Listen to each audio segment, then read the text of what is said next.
હાલોલના Godhra road ખાતે આવેલ VM Shah અંગ્રેજી મીડિયમ અને ગુજરાતી મીડિયમ શાળામાં યોગ કાર્યક્રમનું આયોજન કરવામાં આવ્યું હતું, જેમાં 3 વખતના વિશ્વ વિક્રમ ધારક હરિદ્વારથી પધારેલ યોગ નિષ્ણાત બાબા રામદેવજીના શિષ્ય પતંજલિ કેન્દ્રીય પ્રભારી આદિત્ય દેવજીએ આ યોગ સત્રનું નેતૃત્વ કર્યું હતું,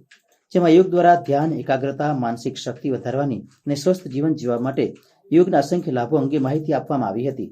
તેમની સાથે પતંજલિ યુવા ભારત સ્વામી સનાતન દેવજી, યુવા ભારત પતંજલિ રાજ્ય પ્રભારી લક્ષ્મણભાઈ ગુરવાણી, યુવા ભારત પતંજલિ રાજ્ય પ્રભારી રાજેશભાઈ પંચાલ દ્વારા યોગના વિવિધ આયામો અંગે વિસ્તૃત ચર્ચા કરવામાં આવી હતી. આ સમગ્ર કાર્યક્રમમાં હાલોલ મહાજન ઉચ્ચ શિક્ષણ મંડળના માનદ મંત્રી સમીરભાઈ શાહ સાથે વીએમ શાહ અંગ્રેજી માધ્યમના આચાર્ય રજનીકાંત ધમલ સાથે વીએમ શાહ ગુજરાતી માધ્યમિક વિભાગના આચાર્ય મૃગેન્દ્રસિંહ સોલંકી અને વીએમ શાહ ગુજરાતી માધ્યમ પ્રાથમિક વિભાગના આચાર્ય હર્ષાબેન શુક્લ સાથે શાળાના દરેક વિભાગના સુપરવાઇઝર, શાળાના દરેક વિભાગના શિક્ષકગણ તેમજ વીએમ શાહ અંગ્રેજી માધ્યમ અને વીએમ શાહ ગુજરાતી માધ્યમના તમામ વિદ્યાર્થીઓ અને વિદ્યાર્થીઓના વાલીઓ આ યોગ કાર્યક્રમમાં પોતાની ઉપસ્થિતિ નોંધાવી આ યોગ કાર્યક્રમનો લાભ મેળવ્યો હતો.